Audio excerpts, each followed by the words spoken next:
So with that being said, I'm going to say good evening, welcome to the show. Hope everybody's doing all right.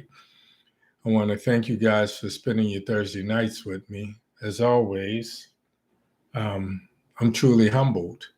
My show is called OMITDALOGIC. I got something to say. The thing I always say is OMITDALOGIC, this shit makes no sense. If you don't already know, my name is Hank Batiste. I'm your host tonight, and the voices in my head are pissed but not surprised. Pissed but not surprised by the situation that's going on in the southern border. I hate to start the show off with "I told you so," but I told you so. Remember back on January the 20th during the inauguration, I wrote a spoken word poem that I later performed in it called "In Hindsight 2020 Ain't 2020." Many of my Facebook friends said that I was a spoiled sport and, why couldn't I just be happy in the moment? And I just found it hard to bask in the glory of little Amanda's poem of promise, mainly because I've lived too many years. One of the things I really thank my parents for in my community is they allowed us, or they allowed me, my parents especially, to be a child when I was a child. Um, Somewhere around 68, we had a rude awakening. Um, I was young enough or old enough to remember Kennedy being assassinated, JFK, but me and John, or me and little JFK Jr., we were the same age.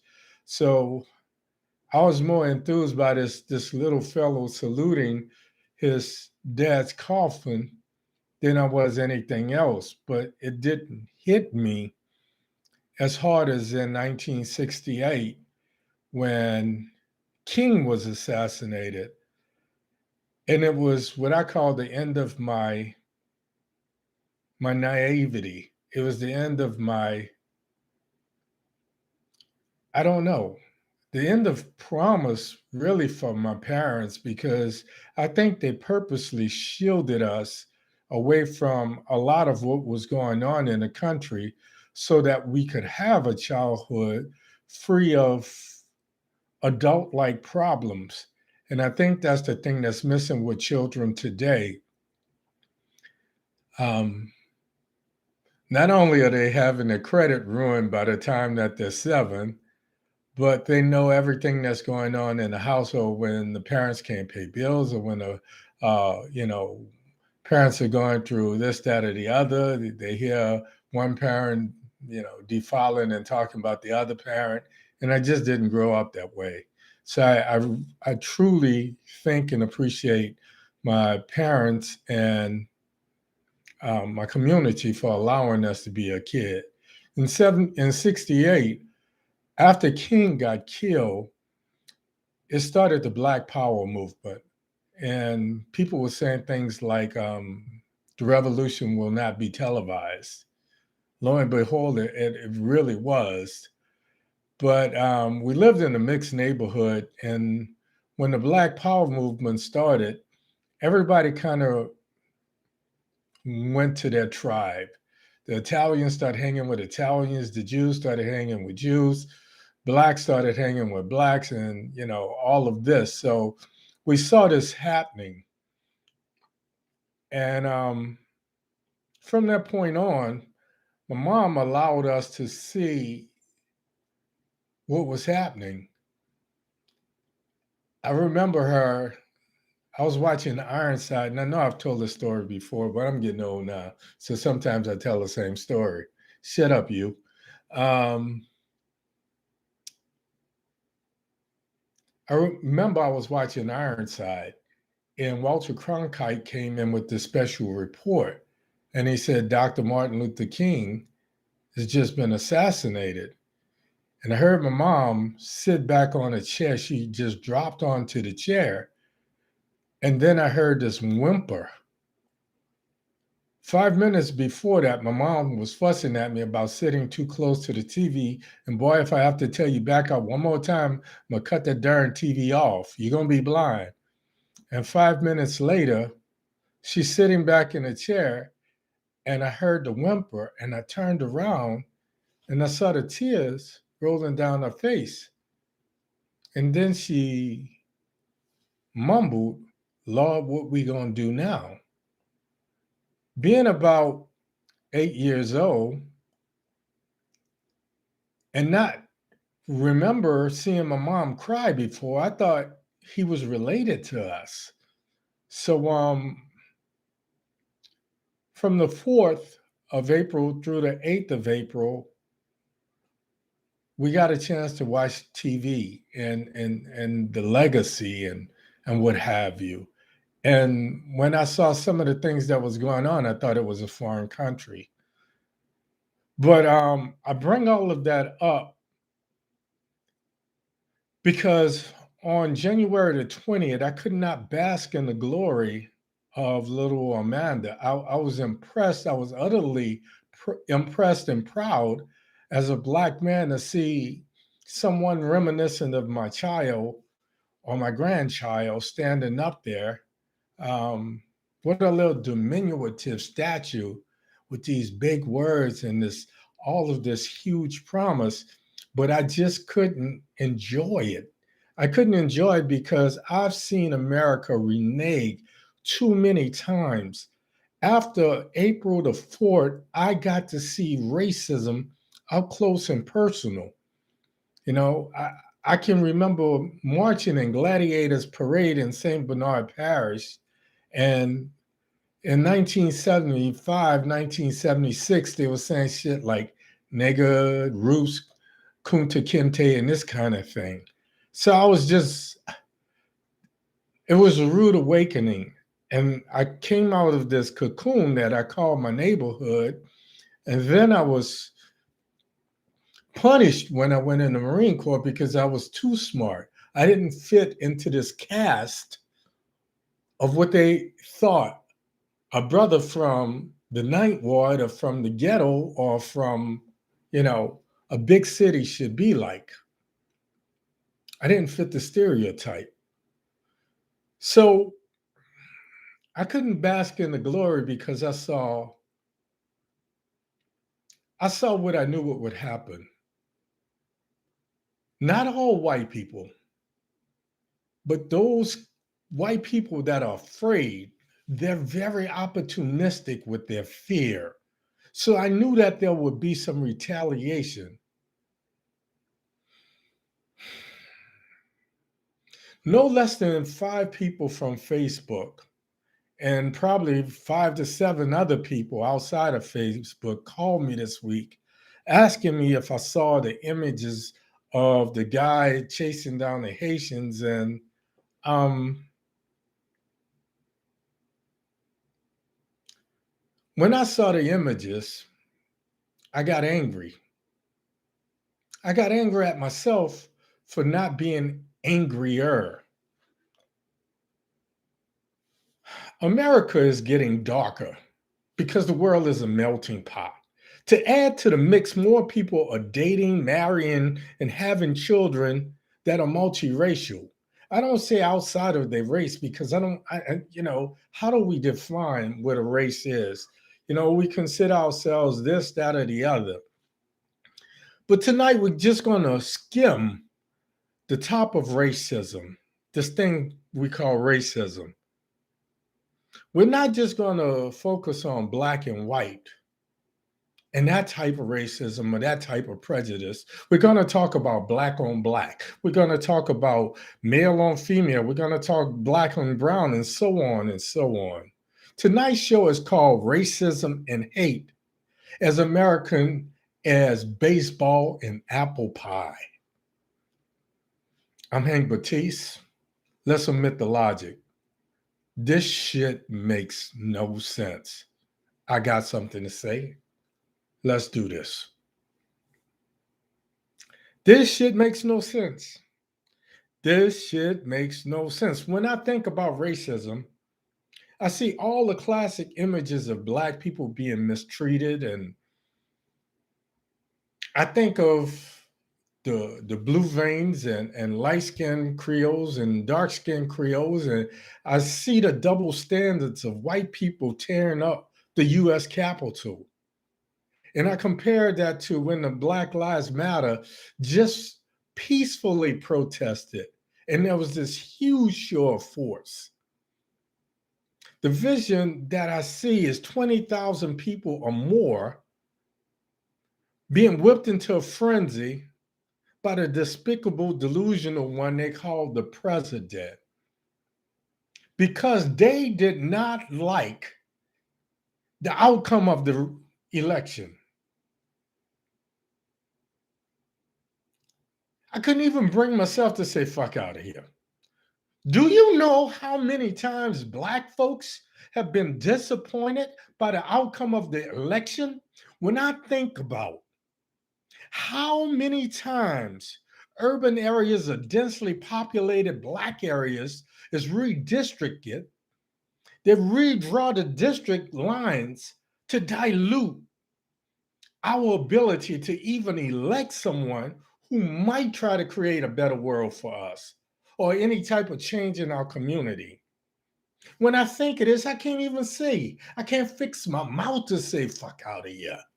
When I see Black folks who capitulate, assimilate, and sell out because they're afraid or they're tired of fighting and they think it's easier to be used by the system than it is to try and make a difference. Even if it means that their children and their grandchildren have a harder time. Tears well up in my eyes and I get angrier.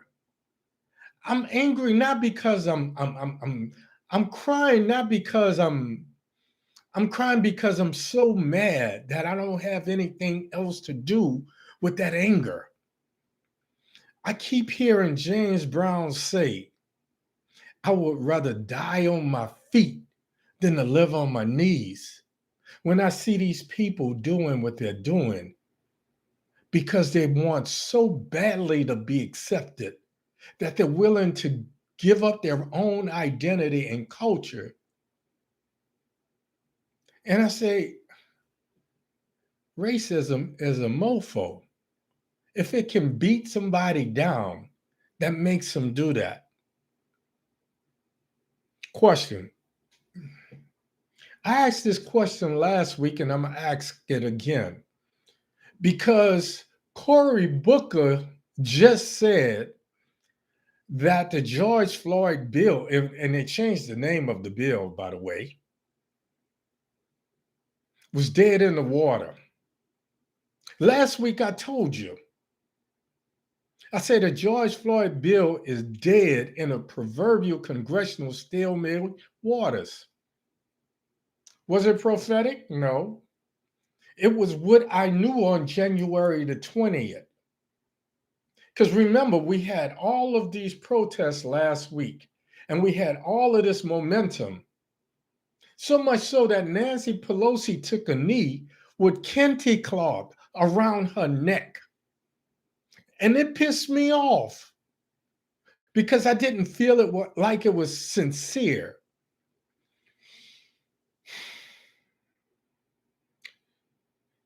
This shit makes no sense when voting right restrictions are being pushed in 49 states.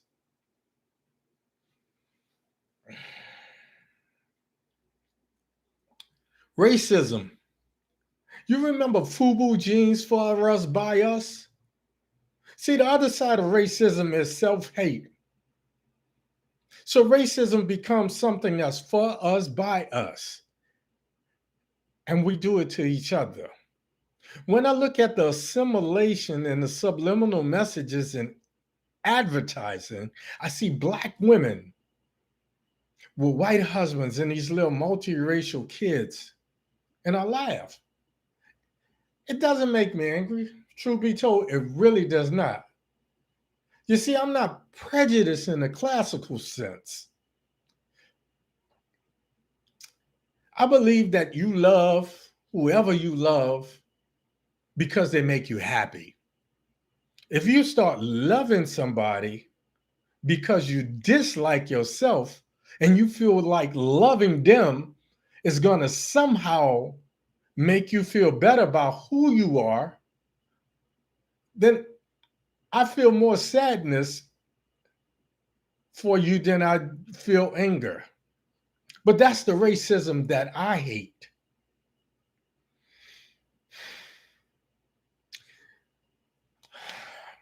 I can't be mad when I see interracial couples simply because I said it before. I'm like Captain Kirk. I've dated every hue, every color, every so called ethnicity, every race, and every background. From those that are poorest of the poor to those that are rich.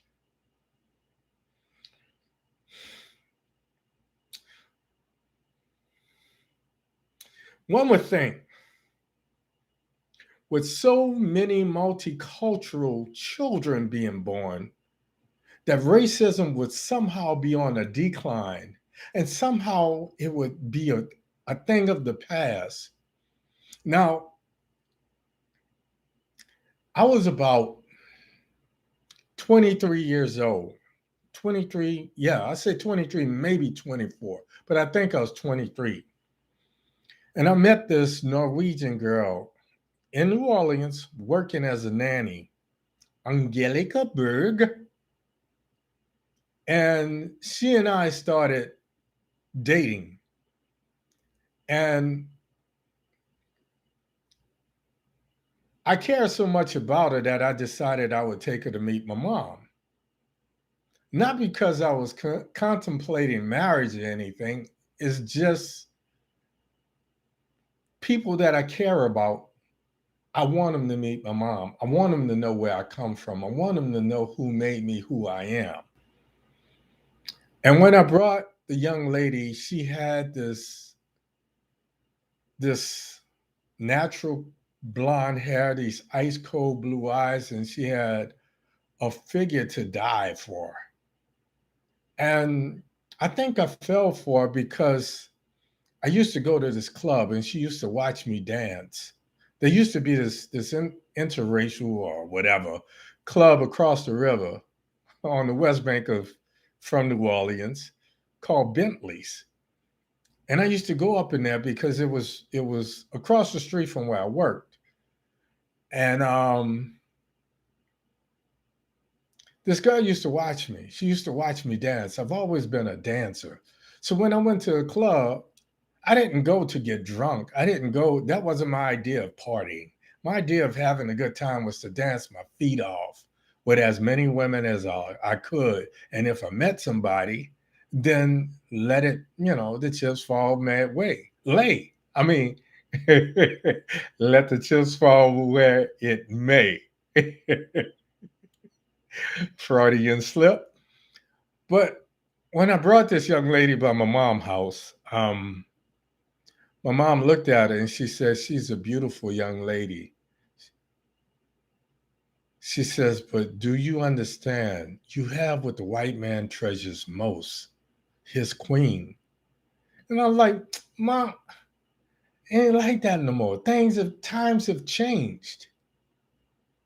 And I really believe that until one night we were in the French Quarter. And there was this club, I can't think of the name of it. It was like I think it was like Iberville, Bienville, and Royal. It was upstairs, and every time I hear Cyndi Lauper, I think of this club. But I took her over to this club, and we were walking back to my car, and I was parked on Bienville and I don't know, right off of Rampart. And this guy say, "Hey man, how much?" I said, "What?" Now, if you know, back in the days we dressed. So I was dressing like Morris Day before Morris Day was dressing like Morris Day. Anybody know me would tell you that. But now we went into the whole Miami Vice kind of thing. So I had on this pastel suit, and I think it may have been pink. It was either pink or yellow, but I had these pastel suits with the shoulder pads and the ruffled shirt and the little clip, little brooch at the neck, looking like, I don't know, looking like a clown, I would say. But it was the style. And I was doing a little modeling. So, I was getting paid, so I would always be on the cutting edge. Guys say, how much? I said, what? And she's dressed with a little short skirt, looking like a Madonna, not the Madonna, but Papa don't preach. Like a prayer Madonna with these gorgeous legs. And the guy said, how much? And I said, what are you talking about? He said, you're a pimp, right? How much for your girl? I was like, man, if you don't get the out my face. And I got so mad. And one night we were at no. We were at, I can't think of the name of the hotel, but they had a grand piano in the lobby right in front of the restaurant.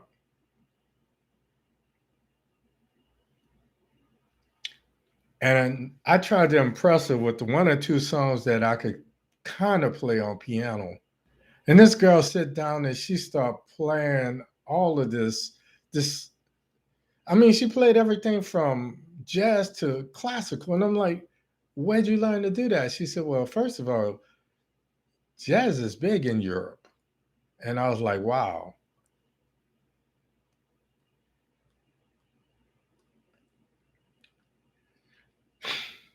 You know, I really thought, because my parents thought that by the time I was an adult, that this would start to subside and it would start to disappear. And my granddaughter was married to a white guy. And all of this, and I don't care. I hate making the stipulations of race because we're just as bad on each other as they are on us. When I hear one woman say to me, a black woman, you got it going on. Why aren't you married? I always say, well, why aren't you married? Then I hear these same women complain about how they're being discriminated against in the workplace and unappreciated in relationships. And I have to remind them that the black man is an endangered species too.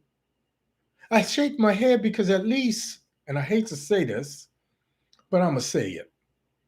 At least some of these white women acknowledge the obvious. You see, they've heard it from their daddies and their uncles that these laws were created to level the playing field so that black men could have some take-home pay comparable to the wages of their white counterparts. And then we saw those same laws be exploited. And nowadays, the last one to be hired is a heterosexual black man. You see, being black, male, and homosexual gives you protection from the LGBT community. Black women are seen as less threatening and they satisfy two employment stats, minority and female. We, on the other hand, when we have a position, we have a certain je ne sais quoi that makes women want to be with us. So once we have that money and that contact, and so they strangulate us, they emasculate us so that we don't have it. And then they tell our women to say things like, I can do bad all by myself. So after 40 years of go away, little boy, and the only thing that this man could bring to this relationship was don't kiss my earlobe like that. You know how, stop now, I know your moves. Do you think you could have a job by Thursday? I promise you, this brother would have had a job 14 Thursdays ago if it were up to him. John Amos left Good Times because Norman Lear would never let the Evans family get out of Cabrini Green's ghetto, that project. And we laughed just looking out of the window. Keeping your head above water, making a way when you can. Temporary layoff. Layoffs weren't temporary. Easy credit ripoffs. Today, the same damn thing is happening. Then I realized no matter what I say, no matter who pretends to be woke, my message is going to fall on deaf ears. Some people stopped listening as soon as I said what I said, and they tuned out because they don't want to hear it. It's uncomfortable. And then people say to me, well, why are you airing our laundry? Fool, the laundry is already out there. When you put your laundry on the line, anybody could see the shit stains. See, race is a conundrum. Race is as complex as nuclear physics and as simple as the golden rule. Treat everybody the way you want them to treat you. Then I saw the Haitians. When I first saw the images of the Haitian people on the southern borders, before the media exposed that these were Haitians, I knew exactly what was going to happen. Only people in the world that's treated worse than American Black folks are the Haitians. Haiti and the Dominican Republic exist on the same island. And if you don't know geography, you wouldn't believe it because one is welcomed, the other is not. So when I saw the videos of the Border Patrol on horseback whipping Haitians, I got mad. I got mad as hell at myself for not being surprised and saying to myself that this was inevitable. Have I become so desensitized that I have accepted Americans' racism as an inevitable norm? Have you? What really pissed me off was when the Texas governor, and yes, I know these people's name, but I will not be saying them because I will not give them oxygen on this his show. He said he would take matters into his own hands. And what really pissed me off to the utmost of pissosity is when I hear some of these Hispanic congressmen, many who are one generation removed from being a migrant themselves, defending the Border Patrol agents. And I heard one say today, I see them in church on Sundays. They're not bad people. They're just trying to enforce the law. Then I was forced to say, fuck out of here.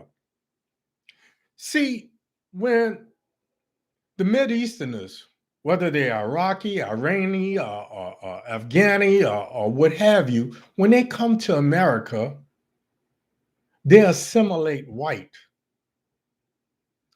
The Haitians, they may vote Republican, some of them, but they will never, never be seen as white. So I blame part of this on us. I blame part of it on the media because they reinforce it. But the truth is, America is getting darker. The 2020 census illustrated something that Jimmy Carter did a study on that most people don't know about. In the late 70s, Jimmy Carter did a study that predicted around the turn of the century, America would be darker. So all of that's coming to fruition. There are more people migrating to America than ever before. By 2030, white people will truly be the minority. And my Creole powers say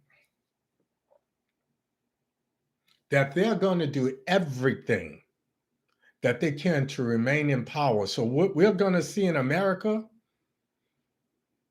is a minority, just like in South Africa. We're going to see white people occupy America the same way the Dutch occupy South Africa. And America will have its own version of apartheid. Yeah, I said it. I said what I said, and I meant it. And just like in Africa, we're still going to have blacks killing blacks. 49 out of 50 states have some type of restricted voting laws on the books.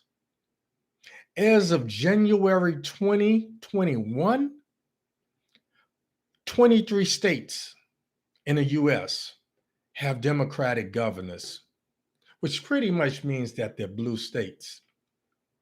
27 states have Republican governors and consider themselves red states.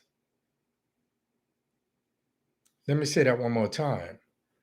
23 are Democrats, 27 are Republican. But how many states I say have restricted voting laws? 49 out of 50. Racism and hate are as American as baseball and apple pie. That's all I got for you tonight. I'm pissed. I can't think straight. I got something to eat before I came here because I feel my stomach might be in knots after I did the show, and I probably wouldn't be able to eat. I get mad because I'm a veteran. My body and my head is all messed up. Not because I went to war, but I spent 3 years being dogged out because I was too smart. I asked questions, and I was different. See, I was accustomed to being teased for intelligence. I've always, even in my Black community, because racism is when a young Black male exhibits intelligence, they say he's acting white. He talked like a white boy. So I went through that. But that didn't shake me because a teacher in my freshman year, Heron Hydale Curley, say, "Do the kids tease you?" And I said, "Can I just go, please? I don't want anyone to see me in here. I don't want to be a teacher's pet." She says, "Baptiste, let me tell you something. Those kids tease you, but they look up to you. So you keep on doing what you're doing."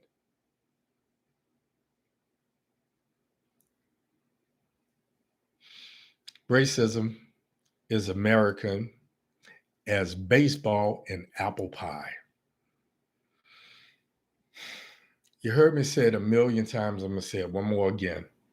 Do not be so afraid to die that you forget to live for a purpose. Because one thing about this game called life, nobody leaves alive.